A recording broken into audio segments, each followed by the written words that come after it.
Hello everyone. This week's discussion and environmental exploration, we're going to have a tour of the campus arboretum with our very own curator, Noveo Kai, who's going to tell us about what is an arboretum and about the campus itself as an arboretum. And then we'll talk about some of the native plants that we're currently surrounded by here in the Scheidler Garden by the Scheidler College of Business. And then we're going to go around campus a little bit and learn about some of the other native plants on campus, as well as other tropical species and the diverse species that we have here on our campus.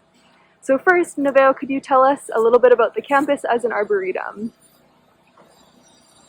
The Mānoa campus is currently about 320 acres.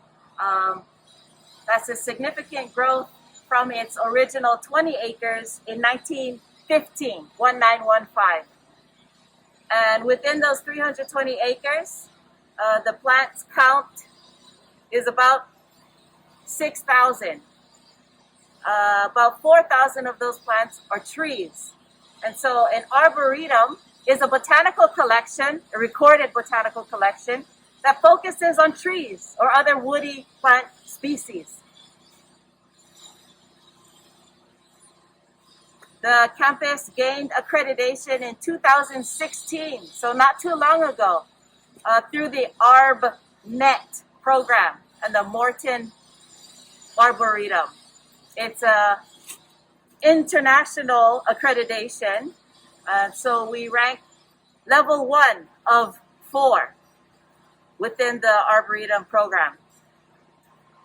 The university's other arboretum, Lion Arboretum, is level 4 because of their scientific research.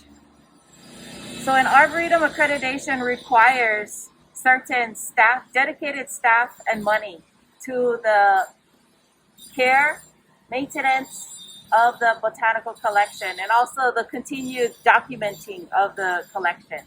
So my job as a curator is to record the history, the inventory,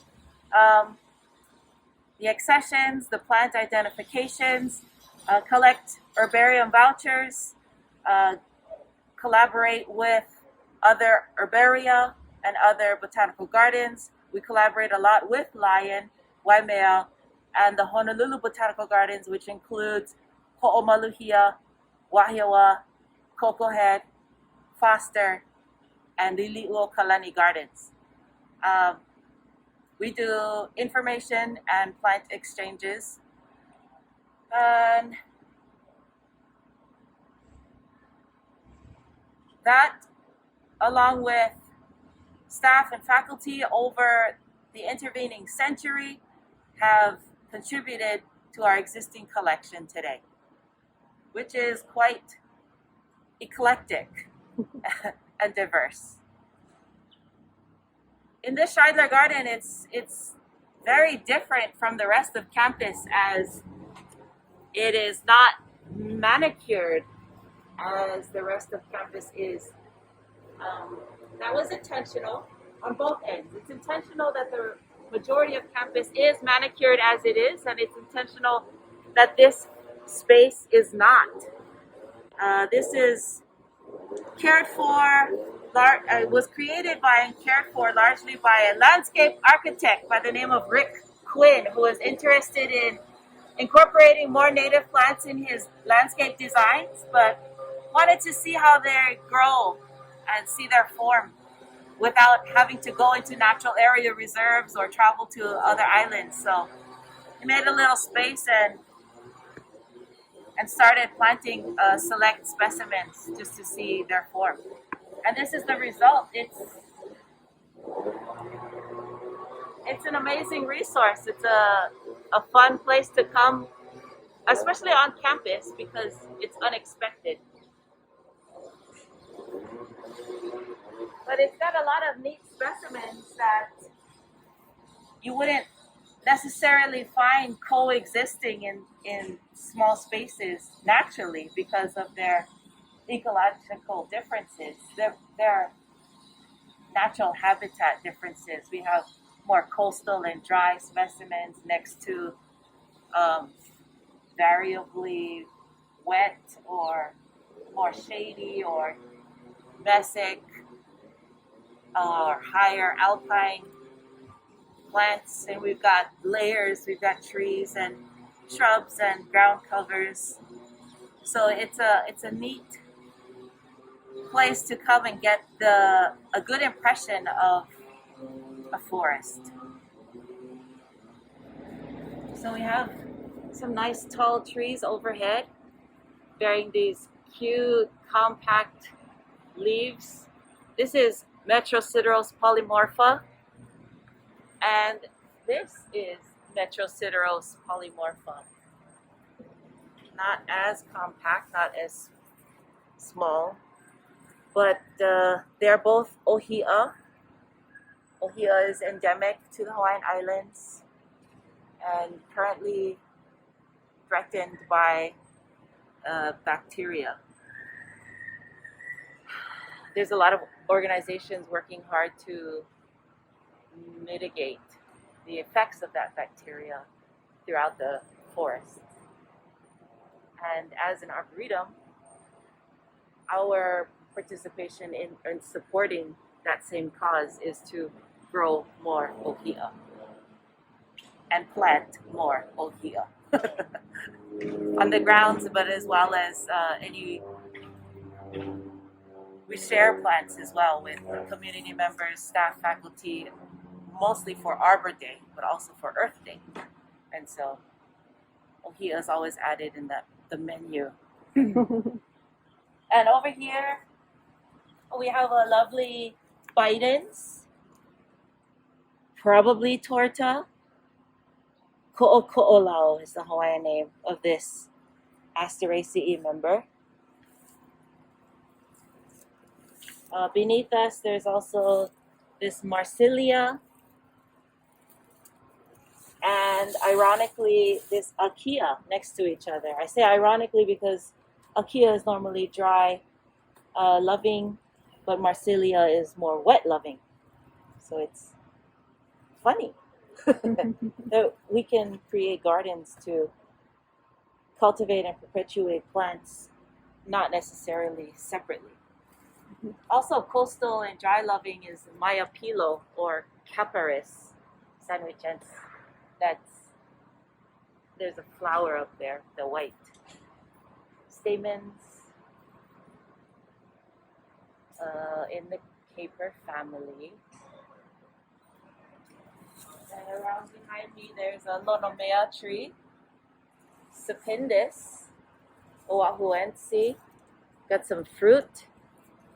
We are pleased with Lonomea's performance in our urban landscapes. It does well as a street tree and a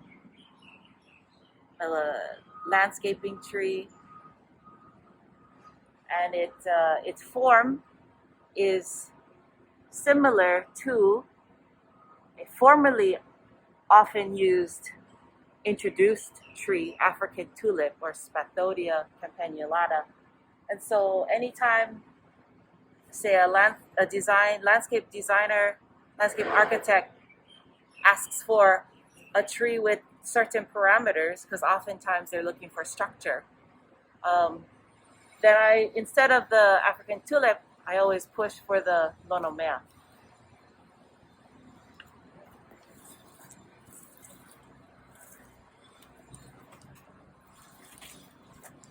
There's another Sapindis relative, Sapindis saponaria, that we have on campus as well. That's Manele. It's indigenous, while Lonomea is endemic.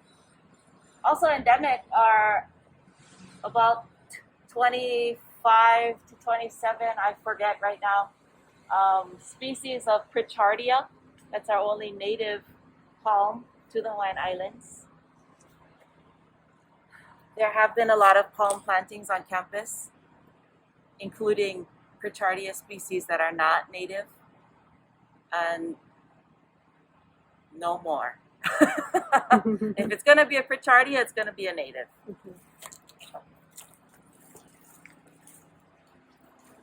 Also commonly used in landscapes is this native plumbago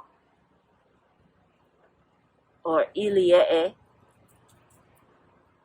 that has these sticky glands on its calyx that make it nice for accenting your attire.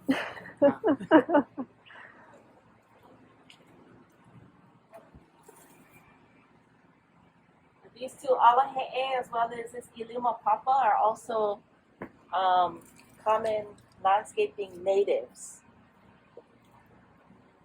Have a lovely ʻŌhiʻa coming up here. Oh, but what we don't want is this Shyness, terebinthifolius, or pepper, red pepper plant. Tree. It gets to be a tree, a large tree that bears red peppercorns or pink peppercorns, and you know, there's not really any bad trees. There's only misplaced trees. So in the right environment, it's a fine tree, but here it's not. It's quite aggressive in its growth and reproduces high amounts of flowers that effectively get pollinated, so it creates viable seeds, and the fruit, because they're red, they get taken and dispersed by birds. So reproducing at a high rate, high quantities, and then being dispersed.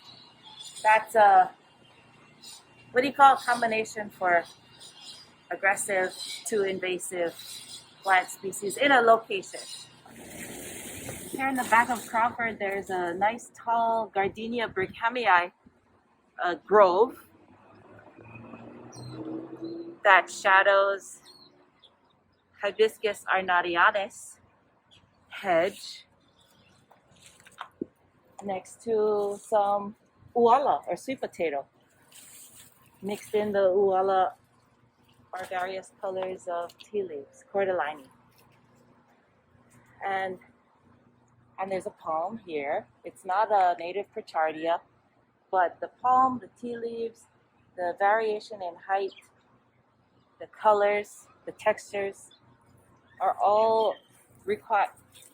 They have to be considered in urban landscapes and our university landscape for aesthetics. And so while we need certain heights and certain colors and certain textures, it's also my job to try and select the best species to meet those broad requirements.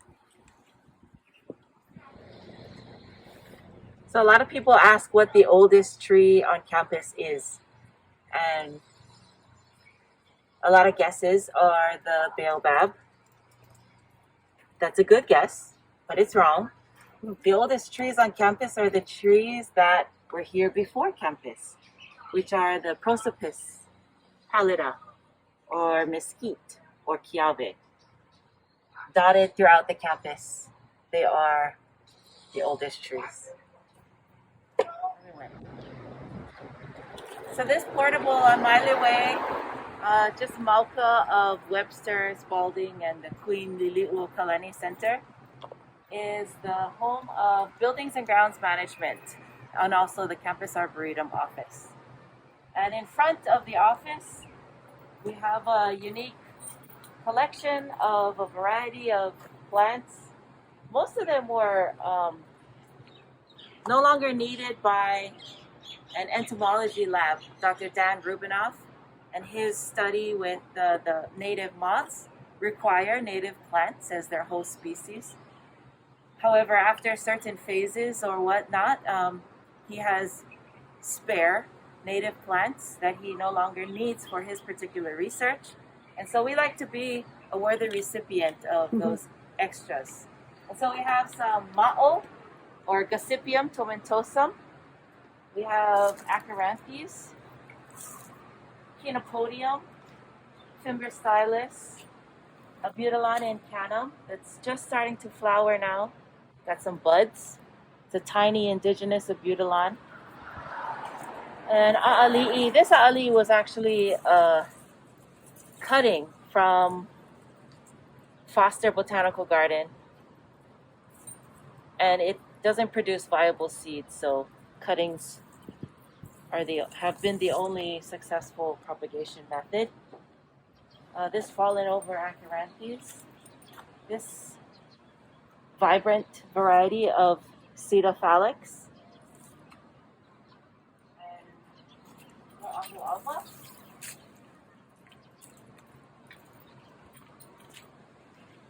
And a lovely ʻŌhiʻa or Sesbania tomentosa you just saw at Kaena Point, probably. Smelling lovely. We also have the upright Sesbania that just shot up. Okay, we're in the lair. No, okay, we're in my office, Campus Arboretum Office. And I just wanted to show you this station where the plant signs are produced. The machine we use is just this label maker that requires this label and this ribbon. So the labels and the ribbons come in different colors, and if you have a different machine, it'll come in different sizes.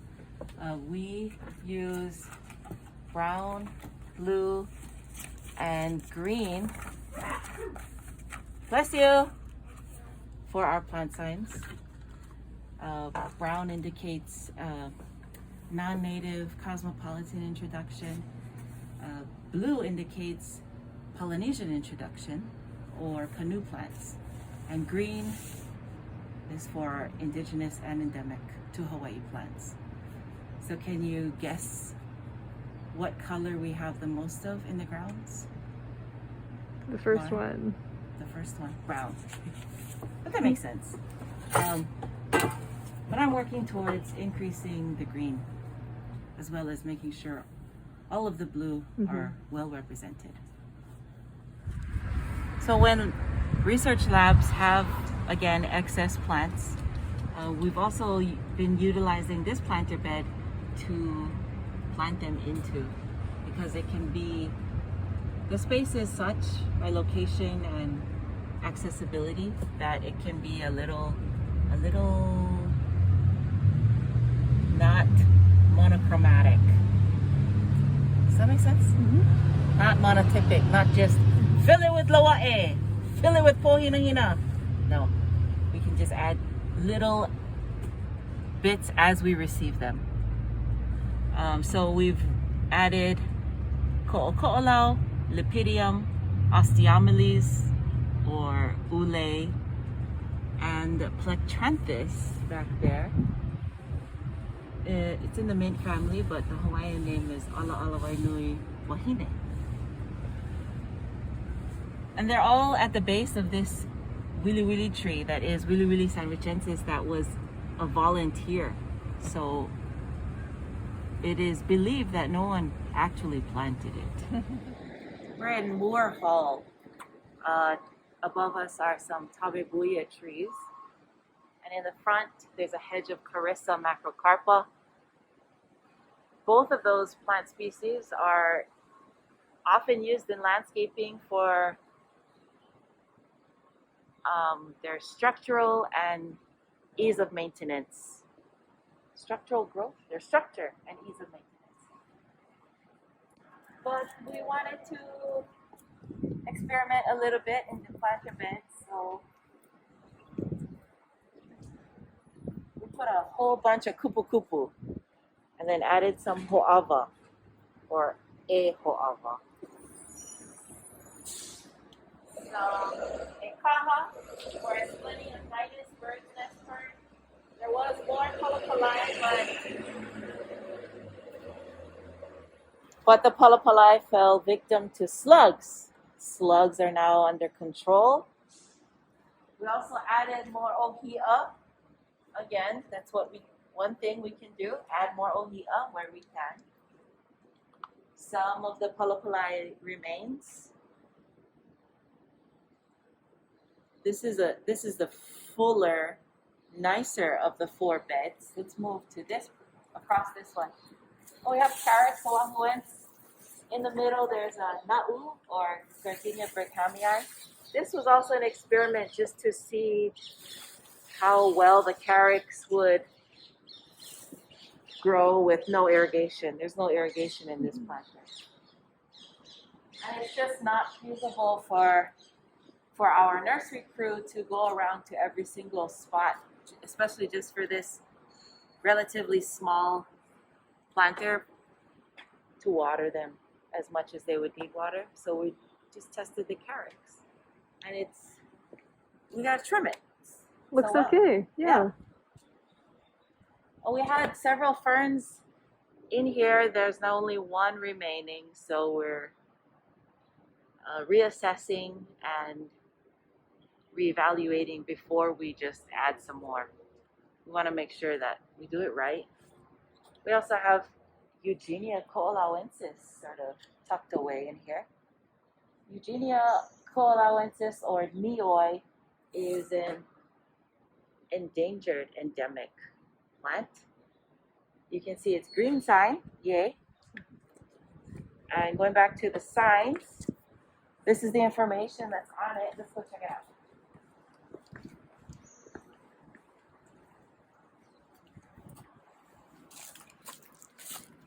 So we've got its accession number, its unique ID. We've got a common name, nioi. IUCN status, endangered. Scientific name, scientific family, common name for the family. Any particular special collection or notes, and its origin. This is what makes up our signs that you'll find on 4x6 metal plates on top of a metal stake in the ground.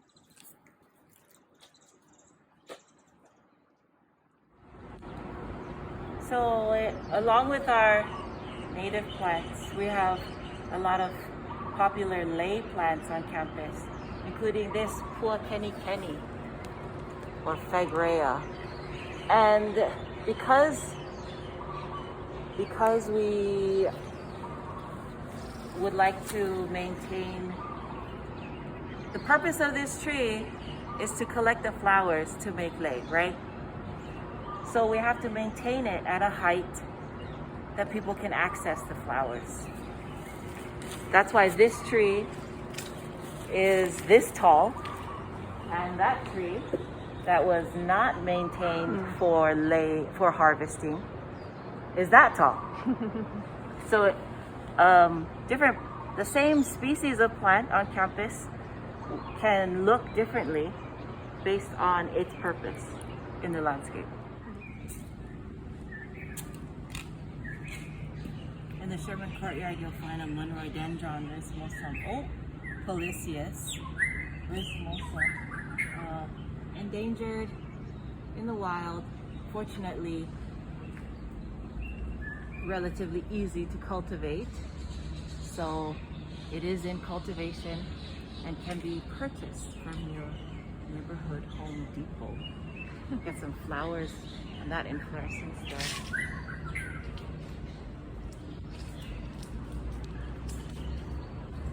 And it's growing among a Hong Kong orchid tree, or Bauhinia purpurea, and a couple of gold trees, Tabebuyas, Madre de Cacao, Brexia. Both of these individuals are the only specimens that we have on campus.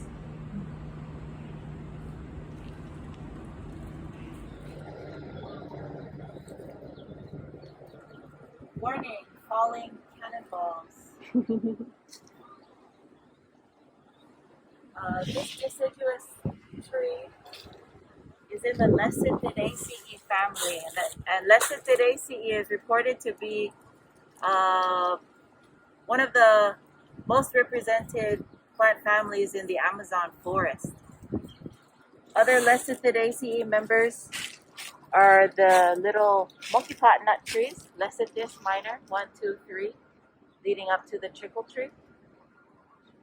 And the final Lecithidaceae family member that we have on campus, we're going to see later. It's in the mall, and it's one of our 7 exceptional trees.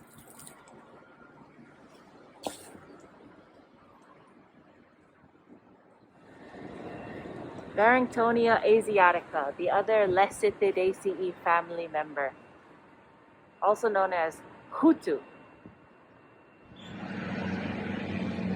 So we're beside the new Life Sciences building, and we've got some new landscaping over here. Monkey pod tree, Albizia saman. But this one and the other one, about the same size, also staked on the other side of this rhododendron, are unique because they are from the first batch of trial trees that Professor Ken Leonhardt, Dr. Leonhardt, manipulated to be sterile. So sterile monkey pod tree is a big deal when you consider cost, because no sticky seed pods falling from a large tree could potentially reduce maintenance by 50%. And we are fortunate to have them in the grounds here, as well as Metcalf Field and one little one further in the McCarthy Mall. Yeah, in front of Keller. So we cooperate with the Hui Manuo Ku to help support the tern population on campus by minding our tree trimming techniques and being aware of new nesting terns, new fledglings, any chicks that have accidentally fallen out of trees. We happily replace them. The light green leaf tree we see ahead of us is a Kukui Tree, or Alurites mollicanus, and it is a Polynesian introduced tree. So it would have a blue sign if I were on it. It is our state tree. It's been designated such because of the symbolism behind its traditional use, which is for its oil used as a fuel to make fire and to have light. And so that enlightenment is the main idea that it symbolizes as our state tree. Also called the candle nut. Is it? Also called the candle nut, yes.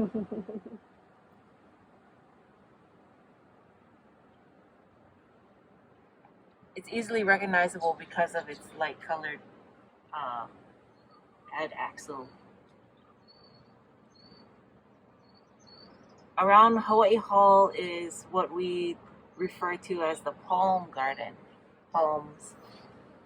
As much of the palms that Joseph Rock began planting in 1915 were around the first building that was on campus, which is the Hawaii Hall. Some of those palms remain in place, that's not many, and some of them still remain in the grounds but have been slightly moved over because of later construction. Lining the quad, or this open lawn area between Hawaii Hall and the School of Architecture, we call the quad because of the original 4 buildings that were constructed. Lining the lawn are kamani trees, or Calophyllum inophyllum. They are debatably Polynesian introduced and indigenous. They're also called Indian laurel. It's now flowering and they're fragrant. The flowers were used to scent kapa, or the Hawaiian bark cloth. The wood is today valued for its timber. Makes a lot of bowls. There are a lot of bowls have been made from kamani wood. And the fruit is a nut that is high in oil, that through an esterification process has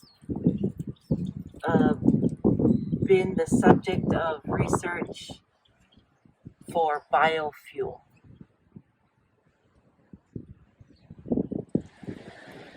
I mentioned Joseph Rock. He was the first botanist for the then College of Hawaii, and he was the individual that the Board of Regents tasked with beautifying the campus grounds shortly after Hawaii Hall was constructed. He produced a map 5 years after he began planting. So that map we call the 1920 rock map. And this tree was on it, the Wallisodendron celebicum. And some notes in his notebook also reveal that he brought this tree over on a plane from Southeast Asia as a seedling, just on his lap. And he planted it right here. And it's still here. A couple Arbor Days ago, we gave out about 30 of these trees. They don't drop sticky fruit like other legumes can. They're rather light and papery. They're soft. This is partially decayed, but not much different from its original weight. And so it wouldn't be harmful if it were to fall on your head. The leaves are nice and dark green. The canopy is slightly irregular, but generally nice shape. These are things that need to be considered for landscape trees. This chalmuga tree is dedicated to Alice Ball. Alice Augusta Ball developed the Ball method, which was the most effective treatment for leprosy during the early 20th century. She was the first woman and first African American to receive a master's degree from the University of Hawaii, and was also the university's first female and African American chemistry professor. The source of which she created the Ball method was the chalmugra fruit. It was the oil from this fruit that she worked with to make the most effective treatment for leprosy. In Hawaii, we celebrate February 29th as Alice Ball Day, as that was designated by former mayor. This is our lowest elevation koa tree. We just had to experiment how it would fare. We planted it from a 15-gallon pot, and it was about 3 feet tall. So it's grown a lot. And we only planted it about the end of 2019.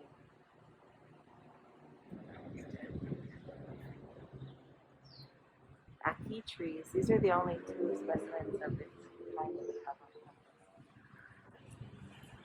campus. But a dish made from the Ackee fruit is the national dish of the Caribbean. Oh.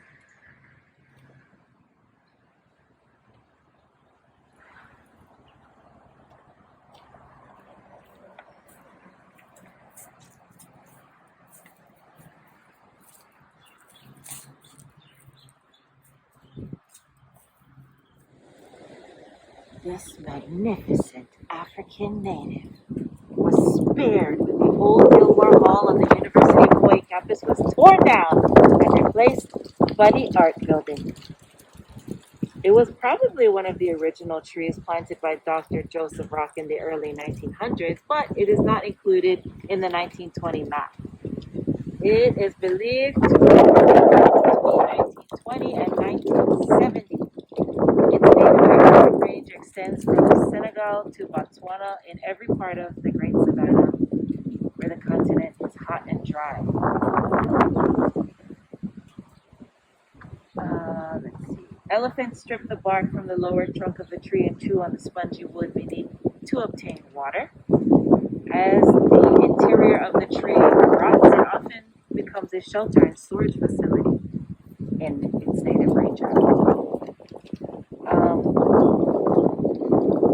The girth of this UH specimen is over 52 feet circumference, with a height of approximately 60 feet and a spread of about 70 feet. Does that look right? That was according to the May 31st, 2019 measurements. So that makes this tree the largest Adansonia digitata in the, not only on campus, but in the nation. But the best thing we like about this tree is that the art building was redesigned to accommodate the tree. This is the only example that we have of the tree being spared for a building construction. Awesome. And is it an exceptional tree? Fantastic question, Lauren. Yes, it is an exceptional tree according to the City and County of Honolulu Exceptional Tree Program, of which there are over 1,000 trees throughout the state. And UH has 7. This is one of 7. We saw another. And you can find all of them by looking on our interactive plant map and selecting one of the filters, exceptional trees. So with this exceptional tree, we're going to conclude our tour of the campus plants today. So I hope everyone has a greater appreciation of the diversity of plants that we have here on campus, and that you'll be able to take walks around and read the signs and learn more about the diversity, because we've only covered just a portion of it today. So thank you again to our wonderful guide, Noveo, and hope to see you around on campus.